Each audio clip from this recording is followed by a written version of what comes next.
l'énergie emmagasinée dans un ressort. Les ressorts, grâce à leur force de rappel, sont capables d'emmagasiner de l'énergie. Quand vous vous laissez tomber sur un trampoline, par exemple, ce dernier s'étire et exerce une force sur les ressorts qui le ceinturent, donc tous les ressorts qui en font le tour. Ces derniers ont donc emmagasiné de l'énergie, sous forme d'énergie potentielle, non pas gravitationnelle, mais élastique. Lorsque les ressorts libèrent leur énergie, c'est là qu'ils vous permettent de vous élever dans les airs. L'expression mathématique de l'énergie potentielle élastique diffère de celle de l'énergie potentielle gravitationnelle. On a vu précédemment que le travail est le produit de la force par le déplacement. Donc, quand on faisait force fois déplacement, on obtenait le travail. Dans le cas des ressorts, le déplacement est fonction de l'intensité de la force qui s'applique sur lui. Autrement dit, la force n'est pas constante dans le cas des ressorts. C'est-à-dire que si j'exerce une petite force, j'ai une petite déformation du ressort. Si j'exerce une force plus grande, j'ai une déformation plus grande, etc. Donc, vous voyez que ce que ça nous donne, le rapport force en fonction de la position, c'est un graphique comme ceci. Donc, c'est une droite oblique. Et comme le travail, c'est la multiplication de la force fois le déplacement, on comprend que le travail, par rapport au graphique qu'on a là, ça va être l'air sous la courbe. Donc, ça va être l'air qui est ici. Et l'air sous la courbe, évidemment, comme on a un triangle, ça va être base fois hauteur divisé par 2.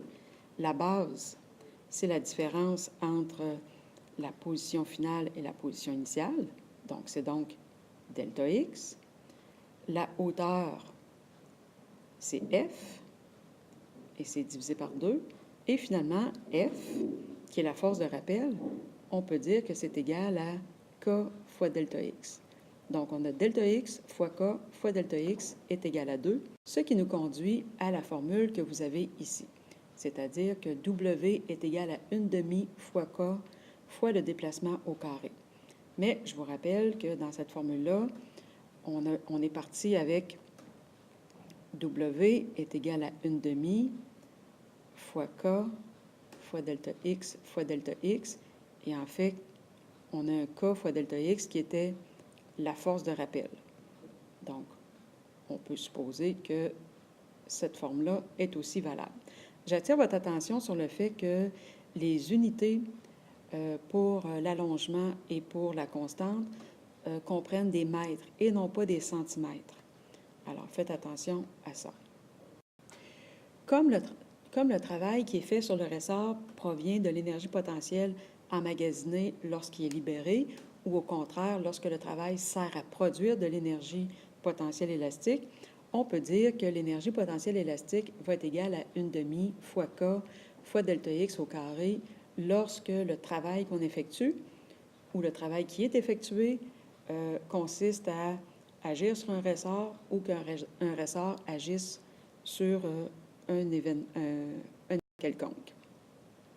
Comme on sait, comme on l'a vu dans le précédent chapitre, le travail, ça correspond à une variation d'énergie. Donc, le travail peut correspondre à une variation d'énergie potentielle. Et la variation d'énergie potentielle, c'est quoi?